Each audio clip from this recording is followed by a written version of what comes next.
Hugh Hewitt in Fort Worth, Texas, where gathering is the American Legislative Exchange Council, their winter policy meeting. This is the third year in a row that I've come because I always like to talk. This is for nerds. I love it. We go deep into policy with most guests, not my next guest, though. My next guest is the president of the state senate of the greatest state in the union. That would be Ohio. Rob McColley, welcome. Tell people which district you represent because you're almost not in Ohio. Well, I represent. You're almost in that state up north. I am almost in that state up north, but I assure everybody, still a good Buckeye fan and alum, but very northwest district in Ohio as far as the Ohio Senate is concerned. First Senate district covers a good chunk of that territory. Now, if you're watching on the Salem News Channel, Rob looks like Ryan Day. I walked into the room and give it a good look because Rob looks like Ryan Day.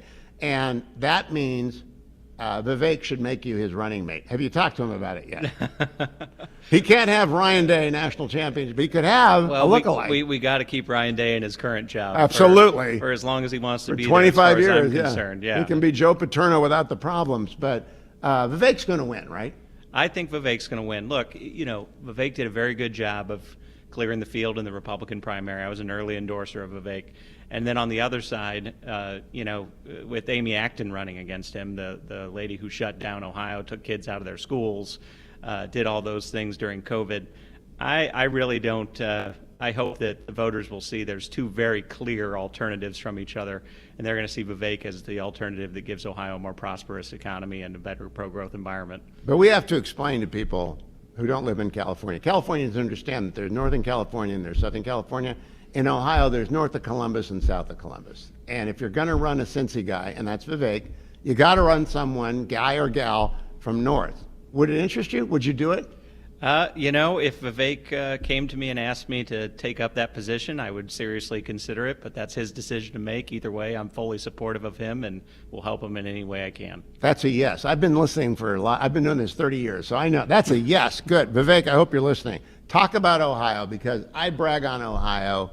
Everything is going the right way. A lot of that's Aaron Baer.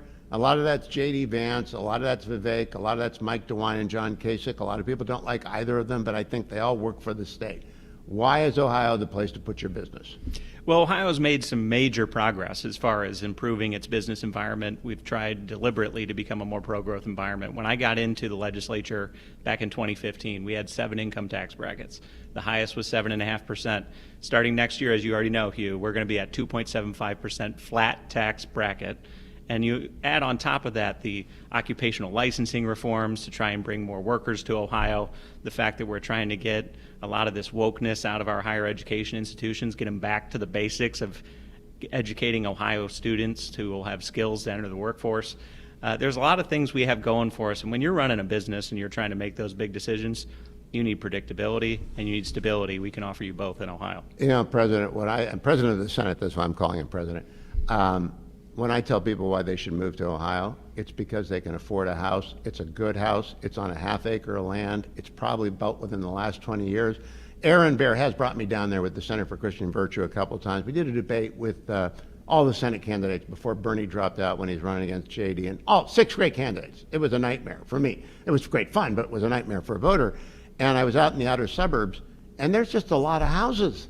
People can buy a house without breaking their back. Is that partly because the state doesn't get in the way of building?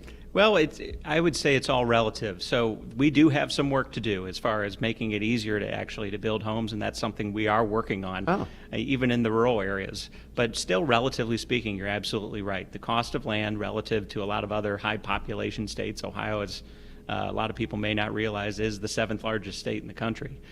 Relative to its peers that are in the same level of population, it is cheaper to build a home. It is cheaper to buy land, and so hopefully people will realize what's happening in Columbus. And part of the reason that's part of the reason why Columbus is booming right now, is because it can grow outward, and there's an awful lot of land. Let me ask you about the lake. Yeah. All 4 of my grandparents, born, raised, lived, died, buried in Ashtabula.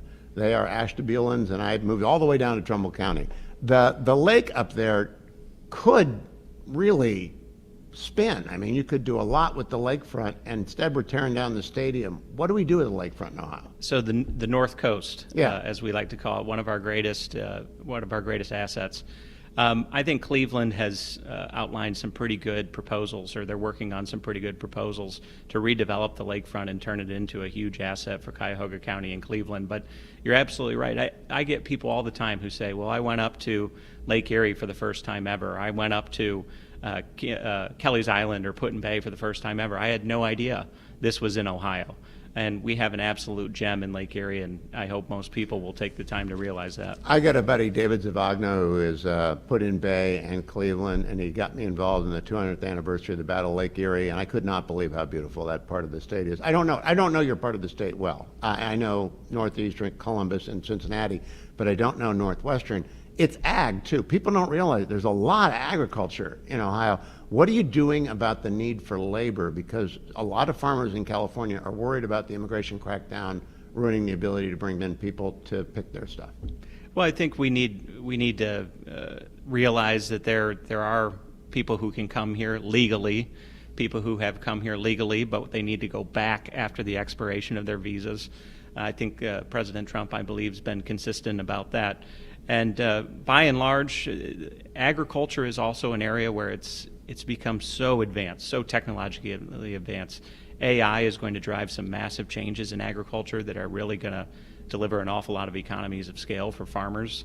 And even drone technology and all those things are making ag easier every year. So it's an evolving industry that I think is going to go through an awful lot of change over the next 5-10 years. Let's talk about your alma mater. Yeah. Because while I went to that school up north, I always tell people Ohio State caught up and passed Michigan a long time ago on every level, including in the law school. And you've got George Will was writing about Ohio State this week.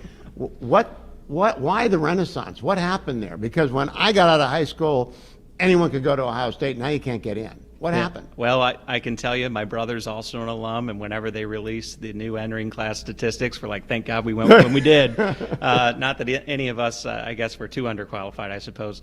It's a great school, and there's a lot going on in Columbus. They've made a pretty strong effort to improve their research capabilities.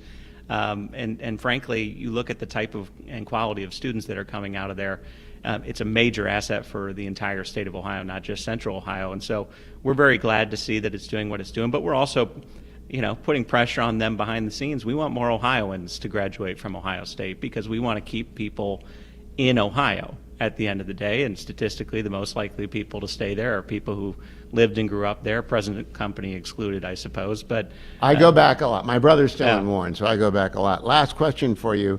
Ballot measures do drive me crazy. Ohio's got too many of them. They try and confuse people. How do you fix that? I mean, they're trying to run the state against the majority of the state's wishes via tricky initiatives.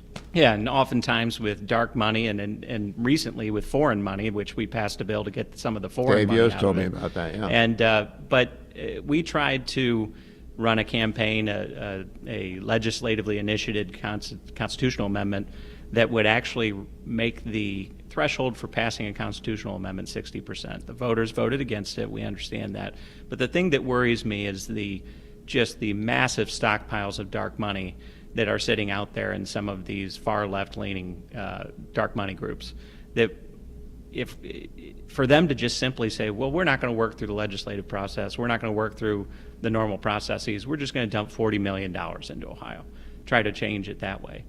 It is something that's worrisome.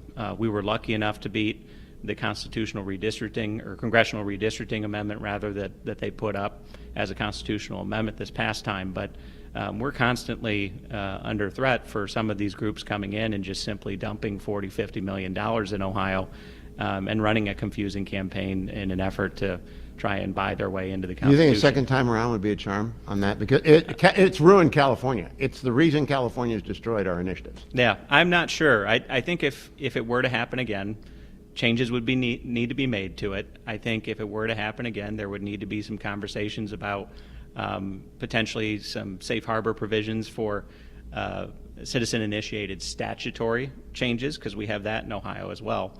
Hasn't really been something we've given a lot of conversation to, but it is something that I get asked about frequently from people who understand every year it's another $40 or $50 million campaign coming into the state of Ohio. It's a nightmare. State President Rob McColley, good to see you. If and when you're running with Vivek, Let's talk a lot, because it matters a lot. Thanks, It matters a lot. Even if you're not from the right part of the state, from the land. You are a Browns fan, aren't you? I am a Browns Okay, fan. just checking, just making sure. What do you think of Shedeur this weekend? I was hoping he'd perform like he did the previous weekend, but The weather was bad. The weather was Cleveland weather. We got to give the kid another chance. Don't go anywhere, America. I'm coming right back.